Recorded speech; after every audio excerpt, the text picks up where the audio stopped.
ವಾಪಸ್ ಬಂದ ಮೇಲೆ ಏನಪ್ಪ ಆಗುತ್ತೆ? ಮೊದಲನೇದಾಗಿ ನಾನು ಹೇಳಿದೆ, ಅವರನ್ನು ಇಳಿಸ್ತಾರೆ ಕೆಳಗೆ. ಇಳಿಸಿದ ಮೇಲೆ ಕೆಲವರು ನಡ್ಕೊಂಡೇ ಹೋಗ್ತಾರೆ, ಕೆಲವ್ರನ್ನ ಸ್ಟ್ರೆಚರ್ ಮೇಲೆ ತೊಗೊಂಡು ಹೋಗ್ಬಿಟ್ಟು ತೊಗೊಂಡೋಗಿದ್ರೆ ಅವ್ರಿಗೇನು ಆಗಿರತ್ತೆ ಅಂತ ಬಲಹೀನ ಇದಕ್ಕಿದ್ದಂಗೆ ತೂಕ ಅನ್ನೋದು ಅಸ್ತಿತ್ವಕ್ಕೆ ಶೂನ್ಯ ಗುರುತ್ವಾಕರ್ಷಣೆ ಇರುತ್ತೆ. ಇಲ್ಲಿ ಗುರುತ್ವಾಕರ್ಷಣೆಗೆ ಎಕ್ಸ್ಪೋಸ್ ಆದಂಥ ಸಂದರ್ಭದಲ್ಲಿ ನಾವು ಶೂನ್ಯ ಗುರುತ್ವಾಕರ್ಷಣೆ ಅಂತ ಹೇಳಿ, ಗುರುತ್ವಾಕರ್ಷಣೆ ಶೂನ್ಯ ಅಲ್ಲ, ಗುರುತ್ವಾಕರ್ಷಣೆ ಇರೋದ್ರಿಂದಾನೇ ಅವ್ರು ಸುತ್ತಾರೆ. ಆದರೆ ಶೂನ್ಯ ತೂಕ ಅಂತ ಹೇಳಿ, ಶೂನ್ಯ ತೂಕ. ಹಾಗಾಗಿ ಇದ್ದಕ್ಕಿದ್ದಂಗೆ ತೂಕ ಬಂದ್ಬಿಟ್ರೆ ಅದನ್ನು ತಡ್ಕೊಳ್ಳಲ್ಲ.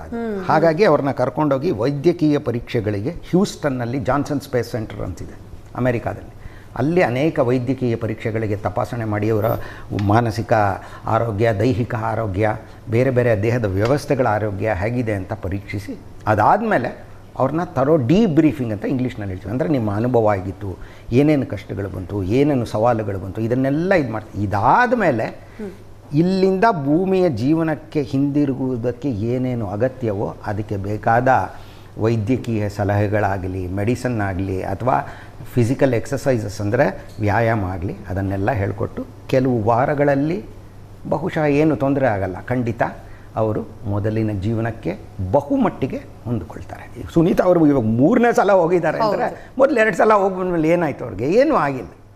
ಮಾನವ ದೇಹನೇ ಆ ಥರ ಹೊಂದ್ಕೊಳ್ಳುತ್ತೆ ಅದು. ಆದರೆ ಕಷ್ಟ. ಆದರೆ ಇವತ್ತು ನಾವು ಇಷ್ಟೆಲ್ಲ ಮಾಡ್ತಾ ಇರೋದು ಯಾಕೆ?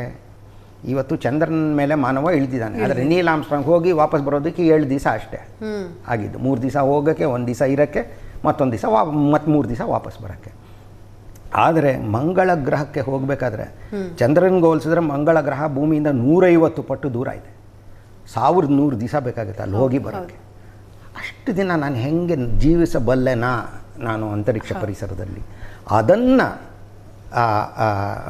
ಅರಿಯೋ ದೃಷ್ಟಿಯಿಂದ ಅಂತಾರಾಷ್ಟ್ರೀಯ ಅಂತರಿಕ್ಷ ನಿಲ್ದಾಣದಲ್ಲಿ ಈ ರೀತಿಯ ಅನುಭವನ ಪಡಿತಾರೆ ಗಗನಯಾತ್ರಿಗಳು.